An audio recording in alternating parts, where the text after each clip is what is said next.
Well, good afternoon. Welcome to Working Lunch, the Slow Chambers weekly series where we talk with community leaders, getting to know the person behind the positions and interesting things they're working on.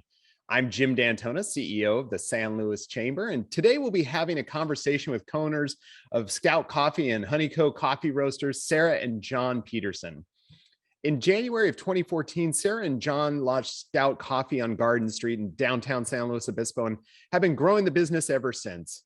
With a roasting company, a second Scout location on Foothill, a partnership with Cal Poly, and the recent acquisition of a new Morro Bay facility, what started as a small family operation has grown to a team of more than 40 employees. Throughout their growth, Sara and Jon have continued to prioritize creating inspiring spaces with great people and amazing products in a way that truly adds value to the community. The combination of scratch-made pastries, craft-roasted coffee, and curated goods in a creative space makes stepping into Scout a memorable and magical experience. I'm so looking forward to talking with Sara and Jon about the journey that led them to Slow, their secret for working with your spouse, and their hopes for the future. Sara and Jon, thank you so much for being here. Thanks for having us. Yeah, thank you. Well, as we sit down to lunch today, where are you zooming in from? From our house. We call our house the Rainbow House because we have a rainbow stained glass window. It's very 70s vibe. So, well, very cool. Lots of fun. Thanks for being here. And so I always like to start by learning a little more about how people's career path started. Were you the type of children that were always hustling with a lemonade stand or Girl Scout cookies, destined to be in business? I'll start with this one. Yeah. I'm the youngest. I have a twin and I have three brothers. I spent a lot of time playing by myself in my backyard, Little House on the Prairie. But I definitely was a very competitive door-to-door sales when we would do like fudge. And I mean, this is the 80s in the Midwest. So we would sell like fudge and caramel corn and gift wrap. And I was like, I have to win these sales. So I think I always had that kind of competitive sales streak in me. Yeah, and I was kind of the same too. Yeah, not in that sense. I'm not like on the sales side as much, but I've always been entrepreneurial. So I tried to start. I mean, before we did this, I don't know how many businesses I tried to start. A lot. Some worked okay and most failed, but yeah, we've both been pretty entrepreneurial, I think. Well, and obviously working together, did you always know that you wanted to work together, or was that just kind of a happy coincidence? Yeah, it's kind of a coincidence for us. So when we've worked at a lot of places together before starting our like entrepreneurial journey, we worked at a therapeutic boarding school for obese adolescents when we were young newlyweds in our mid-20s in the Central Valley. We worked at a camping conference center together. Doing different things in different areas of focus, but we just worked all the same jobs. We worked in the coffee business together. Mm-hmm. Yeah. So we just kind of ended up at the same places. Yeah. Well, certainly as I'm not sure how this would work between my spouse and I. So what are some of the best and most challenging things about working with your spouse? Yeah, I think one of the challenges, which just goes along with like any entrepreneurial journey, is that it never leaves you. It's like, it can be 11 o'clock at night and we're talking about Scout. So it's always with us, the work aspect of things. But also that works for us. It's something that we just kind of always embraced. It's not like a job in the sense where you try to get away from it. We generally are just trying to figure out how to make it better all the time. So we're it's always fluid with life. It's not quite separated. And I think one of the benefits for sure, I remember kind of having this thought a few years ago, or in the early days. Yeah, we call it the dark days of the business, the really, really challenging early days. We had little ones. We've gone through pregnancies, we've gone through newborns, we've kind of raised our family as we've raised our business. Expanding the businesses. Yeah. And just kind of knowing that, just having an understanding for what the other person is doing and a respect. It can be all consuming raising kids, and it can be all consuming starting a business, and just kind of having that mutual like understanding for what the other person is doing, I think has helped minimize a lot of strife in our relationship. It's not knowing we're both trying to accomplish the same thing. And so in family and work. And so that makes it easier. Mm-hmm. I think it's a big benefit to working together. If one of us was trying to build a business and the other one didn't have that understanding, you'd be like, why aren't you home? Like it's 5 o'clock, like it's your turn. Yeah. That was kind of where I was going to go, that it seemed like one of the benefits was, especially with children, that can be a hard part. But if you're all kind of working towards that same goal, like I know where he's working or she's working on that piece, I'm then with kids. It seems like that is a great benefit for it. Yeah, definitely. It's definitely a lot of tag teaming, and it's gotten smoother over the years for sure. Yeah, but the example we give in this is in the early days when we were about a year in at Scout and we were starting the roasting company. And then we had our second daughter 2 weeks before we launched the roasting company. So that was chaos. And then, it was crazy, not recommended.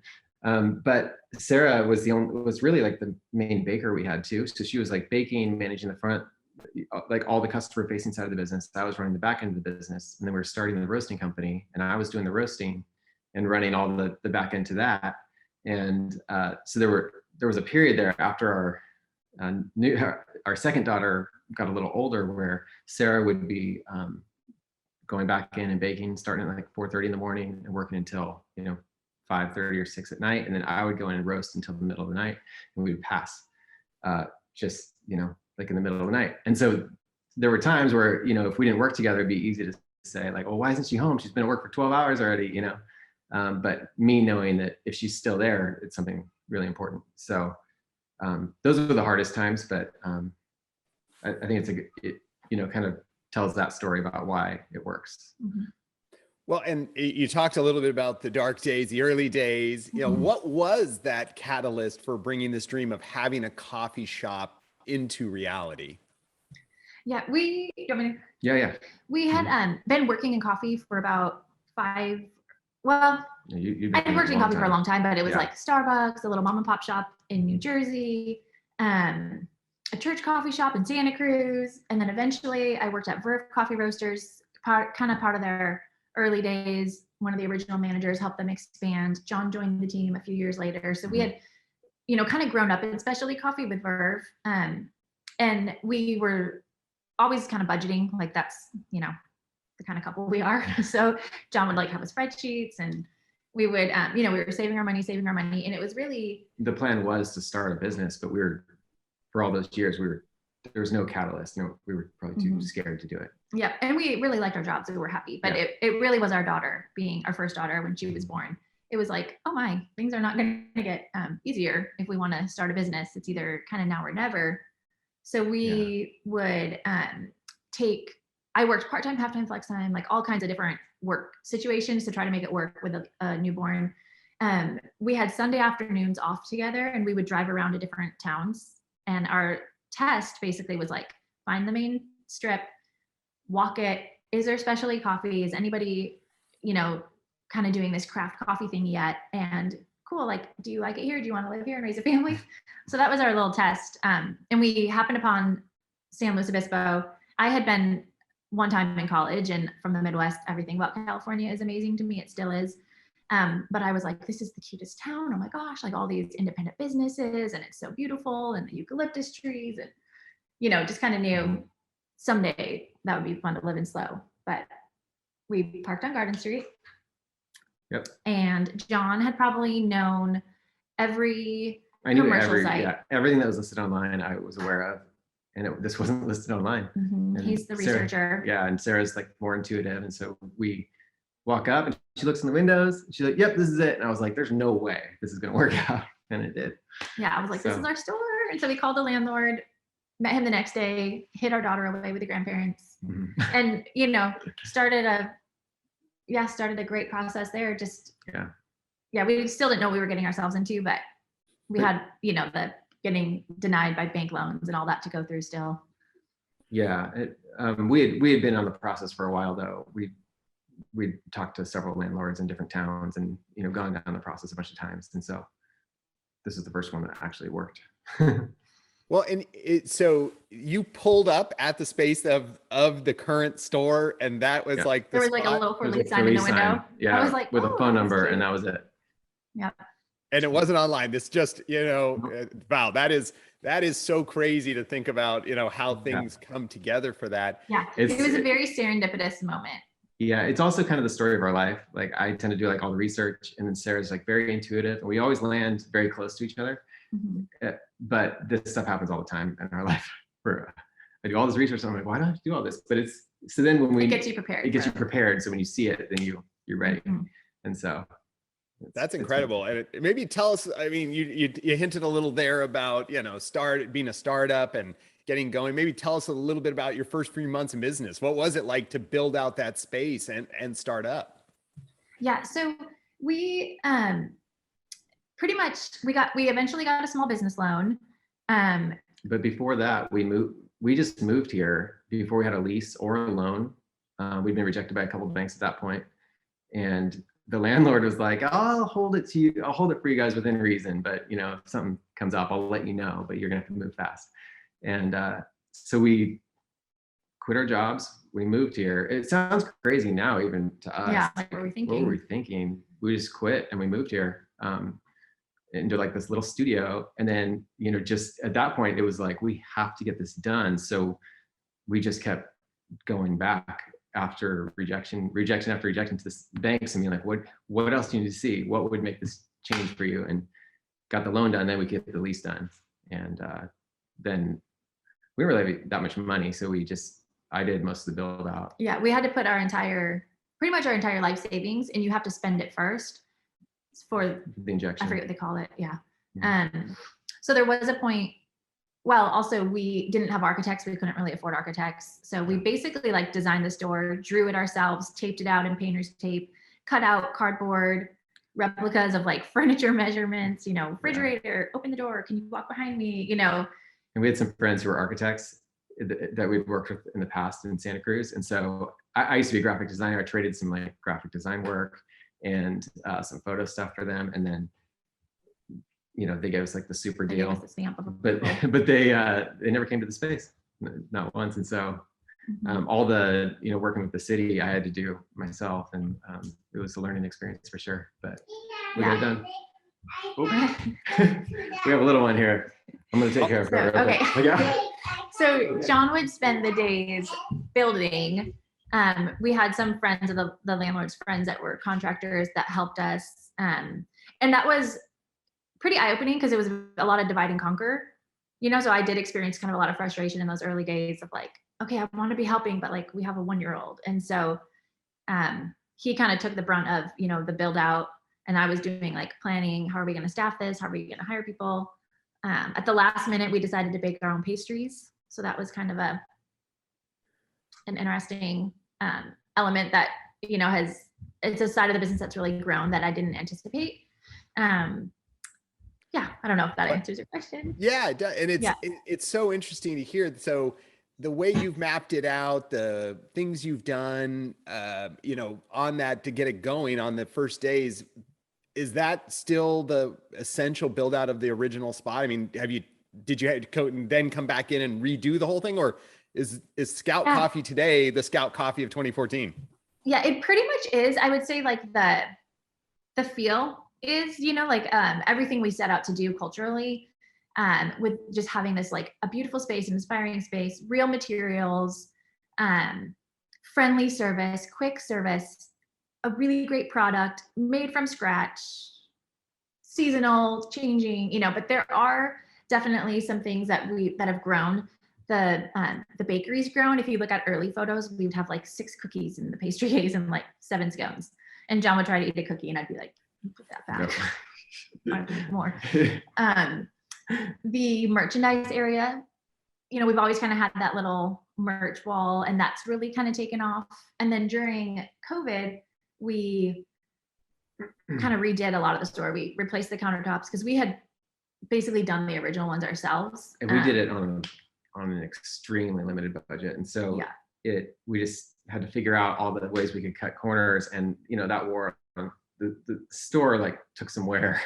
I mean, when you have hundreds of people coming in and out every day, it's like Yeah. stuff is gonna, So- and we're open every day of the year. So that's always a challenge. Yeah. So Lots we of late were, nights fixing things. yep. And we went in there while that store was closed for like 6 or 8 weeks, Mhm. and then just did the refresh during that time. So I was in there for almost a month and a half straight for Mhm. 7 days a week, just doing work. And Painting, sanding Yeah. tables. like Meanwhile, we were like, are we painting the Titanic as it's sinking? yeah. I Should we know. put new countertops in? We were, it was a tricky time to know. We're Yeah. like, okay, let's just see. We'll do like limited refresh, not spend too much on it, and just hopefully it works. Yeah. Well, and it was, so interesting to hear. It's a story that every time I talk to folks, one of the things I hear is, we just pitched, we threw it all in. We just had to go there and make it happen. It seems to be the story of folks coming to SLO is like, Yeah. This isn't something you just take on, like you plan and everything works out great. You kind of like pitch it all in and go. But there's so many, there's a bunch of wonderful coffee shops in SLO. And as you're talking about, painting the Titanic here, what do you think sets you apart and led to your success? How do you describe the Scout brand? Go Okay. ahead. Well, there have been a number that have opened since we opened in 2014. But I think approachable, like authentic, we've always been really, really value driven. Like we want to give people just like this whole well-rounded experience. And it's challenging, in any business, but we kind of have a trifecta that we hit, and it's like atmosphere, having a beautiful space. There's, I could go on and on and on about like all the little details. The tiny details that make the overall experience. It's all about the details, everything we do. It's Yeah. like we weigh the coffee to like 1/10 of a gram before it goes into the espresso machine. Like, are there fingerprints on the pastry case? Like everything is a little detail that we try to manage. And it's hard, and you have to do it every single day, Nonstop. every minute of every hour, because it doesn't matter if someone's coming in at 7 a.m. or if they're coming in at 5 p.m. It's like that's their one experience at Scout, and it needs to be what they came for last time. So it's So then getting the people and the culture on that track is a big part of it. And just to talk about like other competition or whatever, we've found that for us, we don't focus on anybody else, and if we just do the best we can, that it kind of takes care of itself. And so we got enough to worry about. Yeah, we have no problem. So we just, it's a lot of energy, managing and trying to improve and keep where you are, but product, service, and atmosphere, that's kind of our trifecta. That's what our staff are trained on. It's what we are talking about, thinking about, meditating upon, every day. And we see enough of our shortcomings to where we're like, okay, we have to fix this, and this, instead of looking at what somebody else is doing and be like, oh, we should be more like them. That it's not even in the conversation for us. It's so interesting. Your spaces are incredibly Instagrammable, if that's a word. Was that a strategy in response to word of mouth becoming more visual in the past 10 years, or was it something you would have done kind of regardless? It's something we would have done regardless. Yeah, it's kind of like innate to like, who we are. I spent my childhood going back to that, like rearranging my room, like moving my furniture around and like flipping the comforter over to the stripe side. And she still does it to this day with everything. This many inches. Design, art, like it's a part of it's just a part of like who we are. Just like feel good experiences. So it's like if you want somebody to come in and just feel better than they did when they came in, and a lot of that is like the experience. Like if you have like, if it's kind of dusty, if you have metro racks showing, if you have cardboard boxes open, it changes your experience. Even if you don't know why your experience has changed, and it also changes the experience of the staff. Like they feel like, oh, well, it's not that important, and then the level of service can come down. And so yes, it does kind of help everybody rise. I don't know. All that to say, yes, we would do it this way regardless. Well, and I mentioned a little bit in the intro, but you've really grown quite a bit in a relatively short time. You were talking about those early days, right into the roasting business. And and now another location. Did you always have that vision to expand? Nope. No, honestly, no, not at all. We really thought we were going to like own or operate like one little cafe on Garden Street when we started. We figured if we could just make enough to live here, that would be it. And but then we knew that we needed to eventually roast our own coffee, and so that was the next logical thing. And then we needed a kitchen for the baking. Yeah, then we outgrew our bakery, and that caused a problem. And then the roastery would make more sense if there was more business, because it was actually losing money. And then we got approached. I mean, the big thing was getting approached by Nick Tompkins about our Foothill location, and he had a big impact on us because he kept coming back when we said no a bunch of times, 10 times, I don't know. And he just kept saying, like, I think this would be good for you. And I remember asking him one time, we were sitting outside of Garden Street for hours, just talking about life. And he was like, I just think it'd be good for you. I don't want you to do anything you're not comfortable with. And I was just thinking about it. I'm like, do you just like risk it all? Like we worked for 10 years to get here. Now we're a year and a half in. Do you just like risk it all over again? Like everything, including the store that we now have that's working? And he just looked at me, he goes, yeah, that's what you do. And I was like, oh, huh. That's how this works.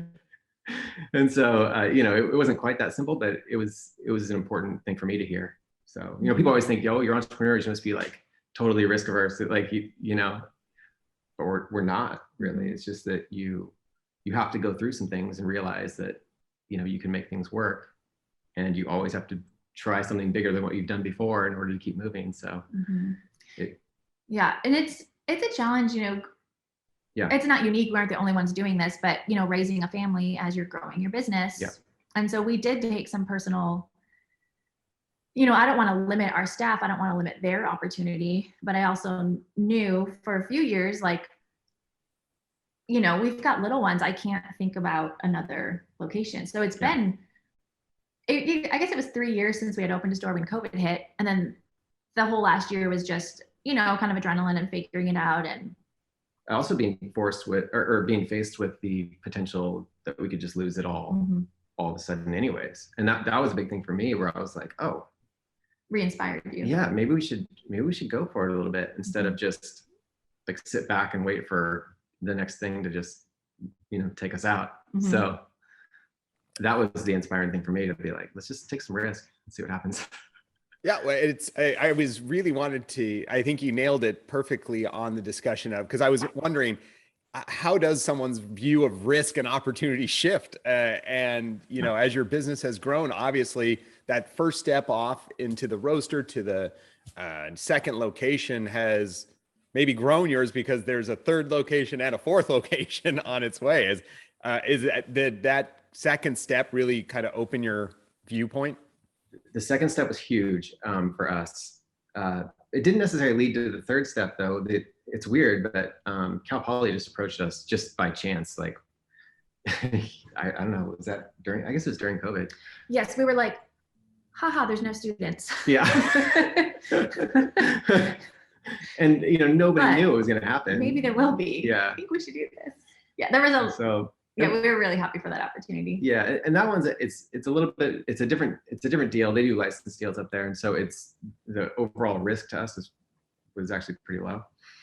And then as we were looking at that, we'd been looking for a roastery for a long time, because we're outgrowing. We're in this like 1,000 square foot warehouse that is just packed. And it's like the opposite of inspiring. Yeah, honestly. And so it's been weighing on us for years. We've been yeah, we need a cool space. We've been renewing 1-year leases over there, and I've been telling my landlord, I'm like, for the last literally 5 years, we're gonna need something bigger. I gotta, and so it just happened to be that we got a call from our banker about the Morro Bay space when it came up, and we've been looking at a lot of different areas, a lot of different buildings, and probably for 2 years looking. Yeah. But we had 24 hours to put an offer in. Yeah. Which enter John's research, being ready for the opportunity when it presents itself. Yeah. Because he's done so much work for years looking. Yeah. Yeah. And then knowing it's that thing about which took me a while to figure out, all things in life are a risk. You just pick, what are good risks and what are bad risks, and you can move on that. And so, yeah, that was something that when that building came up, it was like, I think it's relatively, as things go, lower-ish risk, but I don't know, we'll find out. Yeah, to be determined. Yeah, and it's as we were talking a little bit, you were talking about, painting the Titanic, and the pandemic has been especially challenging for food and hospitality business, but it seems obviously as you've leaned into that change and opportunity that came with those challenges. So are you seeing the light at the end of the tunnel, or is it just you're taking those risks and kind of managing through to look for those opportunities? Yeah, I mean, I think we're pretty fortunate. I mean, we live, SLO is obviously like an amazing community. We've been very supported by the community, and we just really appreciate that. And then the other thing where we were kind of fortunate is, we're not like a full restaurant, and so we're able to adapt our customer experience to like the takeout model really well. We did the online ordering site, and that really seemed to help. And so we were able to kind of like pivot a little more than a lot of businesses were during this time, I think. And so, it's worked out up to this point. Who knows in the future, but we originally closed, in the very beginning, it was like everything, when everything got shut down. So we closed, we lost a lot of our staff, people went home, students and whatnot. We were home for 3 days. And honestly, I would have thought that it would have kind of been like a dream, because it's, even if you're not at work, it's just, there's that buzz in the back of your brain at all times. How are things going today? How are things going today? And we didn't have that. But then we were just like bouncing off the walls, basically, like, we got to get this door open again. Like, who's going to tell us when we can open? And we were just like, what are we doing? Let's just go back. We need to, So we were able to keep, a lot of our key staff members. And it was a pretty cool experience, like a very bonding experience to go through. It's like we were in the trenches together, and it was back to like strong. that survival. Like, it felt like the early days survival, and we had a great team, and it was actually like pretty fun. Now knowing like, getting through the outcome, like that time was a good time together. So, but we wouldn't have wanted it, but it was, it worked out okay. And just, again, like you said, it just gave us such an appreciation, for our community and for people coming out and rallying around small business and putting those orders in, and,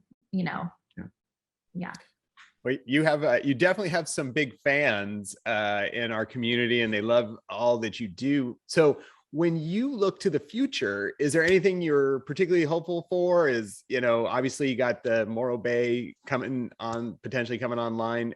Are those where your focus is in the near term? Yeah. The Cal Poly build out right now is getting finished up. So that's been an interesting one for us, because we were so involved in the previous two build outs. This is like a totally different experience. We're still there. We're still a big part of the design, all that, but I'm not like, you don't need to go like lay tile. So like, you don't have to go like install. Or fixtures and So it's a little different because that one's wrapping up, and we're trying to get the training done there. We have staff. We have staff training right now. Shout out to Steph and Ryan. Yeah. Get it done. So that's going on. And then, the Morro Bay thing is, there's a lot that we don't have experience in on that one. And it's, we have to navigate some stuff that is going to stretch us a bit, but we're hopeful that things go well and we can get that thing built out. The city has been really amazing so far. They're really, really helpful. They really want to get it done. So that's been great. That's pretty awesome. And it's certainly based on how you've navigated from 2014 to now, I feel like you're stretching, you're going to do just fine with those things. And I really want to make sure, we're already at our half-hour point. I want to make sure people can learn more about Scout. Where should they go to connect with you and your team? Don't go to Facebook because I don't know how to log in. We are not. Okay, so we got, I'll do it really fast. We got a Small Business of the Year award a few years ago. We got to go down to the Capitol and, but when things go wrong, sometimes we're like, Business of the Year. And so when it's like trying to log into Facebook, Business of the Year, can't do it. Well, we have a website, scoutcoffeeco.com. There's a separate page for ordering ahead. We're working on an app. Yeah. And then also, we're probably the most active on Instagram. So our Instagram handle is Scout Coffee. And if you DM me, I will probably message you back. That's awesome. We're going to go ahead and put all of that for everybody watching. We'll put it in our chat below here and make sure folks can find you. And we always love to end our program like we do every week and ask you, and this will be an interesting question since it's kind of hard. You guys have to do this together. What are you looking forward to this weekend? Okay. I am annoying. I'm like a type A, like a projects girl. So I'm like, we're going to hang the beadboard in the kids' room. We're going to paint it. We're going to clean out our garage. We're going to work on our pantry. And yeah, she'll make a daily to-do list. We're going to like landscape our backyard. Yeah. Yeah. So probably just some house projects. Yeah. Sit in a sunbeam. Or ride a mountain bike. He likes a mountain bike. Yeah. Mm-hmm. Yeah. That's the biggest to-do list I've heard coming out of one of these questions. So I certainly appreciate it. I know it's so obnoxious. It's obnoxious, but I get excited about projects. Yeah. Well, good luck, Jon and Sara. Yeah. I'm making it work, Every day, and you're doing a great job of it. I really want to thank you both, Sara and Jon, for it was really wonderful to get to talk to you, and thanks for sharing your story and all the things you're doing for our community. Awesome. Thank you. Yeah, I really appreciate it. Thanks for having us. Thank you, Slow. Yeah. Love you. As always, if you have questions for our guests, go ahead and add them into the Facebook comments below, and we'll get those kind of hopefully answered for you. And we thank all of you for tuning in. We hope to see you next Friday at noon. Thanks, and have a great weekend. Stay healthy and safe out there, everyone. Thanks.